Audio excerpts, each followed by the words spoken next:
So Bethesda just announced Fallout 4's next-gen update, which is coming on the 25th of April at the end of this month. And I actually think they have even more content that they've not shown us yet. I'll explain exactly why in this video. But just so we're on the same page, this is not a full re-release of Fallout 4, like we saw Bethesda do with Skyrim Anniversary Edition. This is going to be a completely free update to the game, so you don't need to buy anything else again. It's going to include some new core gameplay updates, some new quests, and also some mini DLC sized content that we've not seen before. However, it will affect mods, especially the release of Fallout London, which may be getting delayed. And unfortunately, our auto-installing Fallout mod list is definitely going to break too. So we'll talk about the effects of that and how you can avoid them in this video. But starting out, let's talk about the newly confirmed DLC content, which also includes some previously released Creation Club content too. So firstly, we have the Enclave Remnants.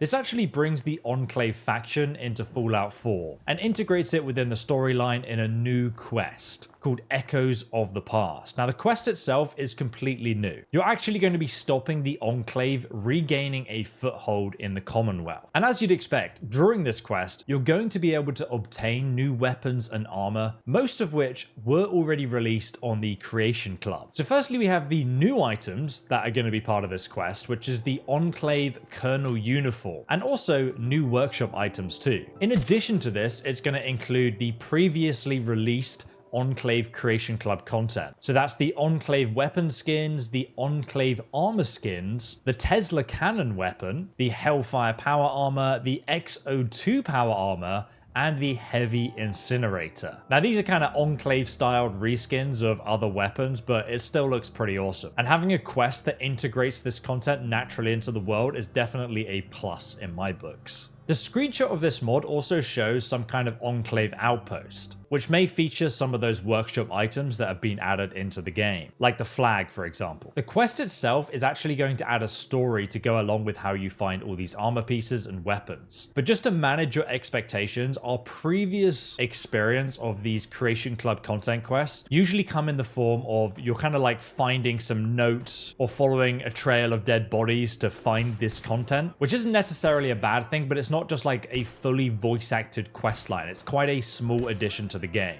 But beyond that, we will be getting some new wacky Fallout weaponry. This comes in the form of the next DLC, which is a makeshift weapon pack, where we see a Fat Man mini nuke launcher firing a piggy bank at someone. And then we see a leaf blower weapon. And the idea here is to turn a bunch of unconventional objects into deadly weapons, which I think is extremely Fallout. Probably the most Fallout thing you could have come up with. So we see a baseball launcher, a nail gun, and some kind of air compressed rifle. Now, this is all new content we've not seen before, so that's really cool to see, and it's exactly the kind of thing I want to see from Creation Club. Skooma, do you like this update? Are you happy? Are you happy? Next, we have the Halloween Workshop. Now, this is definitely created for people who love building settlements. Even if it is a bit early for Halloween, it actually adds 38 new Halloween-themed items left over from a ill-fated Halloween party thrown by the New England Technocrat Society. It seems to also include this unique helmet as well, so I don't know if there's any other armor included in this. Beyond that helmet, I think it's probably mostly workshop items. And again, I'm not sure if there's a quest related to this or some kind of story to connect it to the world, but it kind of sounds like there might be. Now, obviously, we are aware of other Creation Club content that isn't actually listed here and also hasn't been released, because this definitely isn't everything.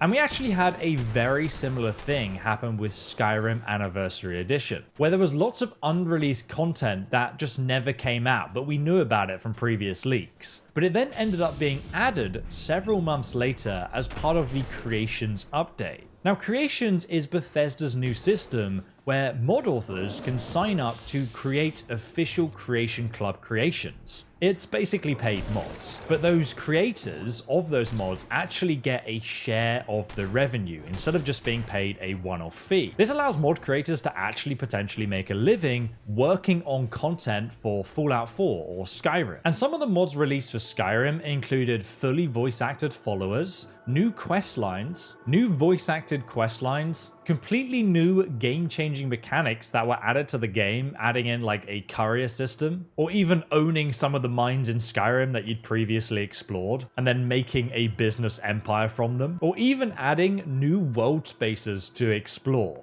And this is especially exciting, not really so much for PC users, but definitely for console users, because Bethesda.net's modding scene is actually quite limited when it comes to what mod authors can upload and do, but this system allows them to actually have voice acting and things like this within their mods. And also, if they're getting paid to do it, you'd expect a high quality from them. But my point is that this has been done pretty successfully for Skyrim, so it's only a matter of time until we see it for Fallout 4 and then Starfield. Todd Howard has said in many interviews that their plan going forward is making games that you can play forever. So it makes sense that they would apply this creation system to Fallout at some point. So do expect more content than just what you see here. Because let's be honest, it is a long time until Fallout 5. Now, beyond what I've discussed so far, this update also includes a huge update to next-gen consoles, especially PlayStation 5 or Xbox Series X and S users. You'll now be able to play at 60 FPS.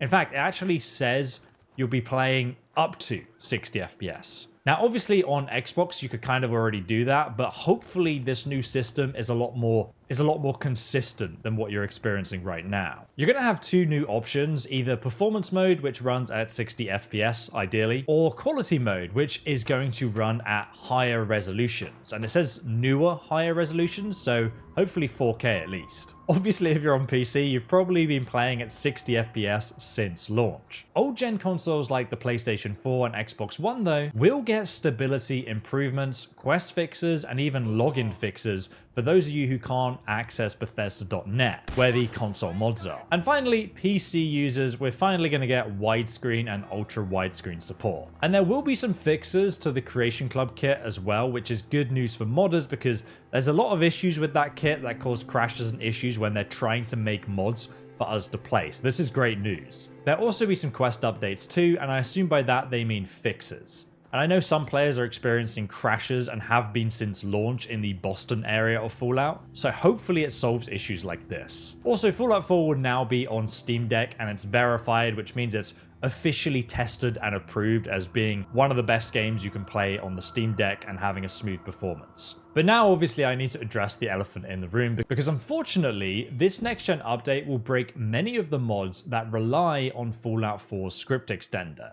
That means our automatically installing mod list that has lots of script extended mods and other mods that rely on it will break, and this will take the mod authors time to fix. They do it all for free. It's just like we create our mod list for free, and it takes time for them to fix it, and then we have to update our mod list, probably with new alterations, because Fallout 4 hasn't been updated in several years. And many of the original mod creators might not even be around to fix their mods anymore. And this is kind of how mods die. So we'll probably have to create a new rendition of our mod list that works with the mods that get updated. You can of course prevent this update though by disabling updates for Fallout 4 on Steam completely if you're playing on PC. And this is something you may want to consider doing until all of those mods, or at least most of the mods, get updated, or especially if you're on a playthrough currently.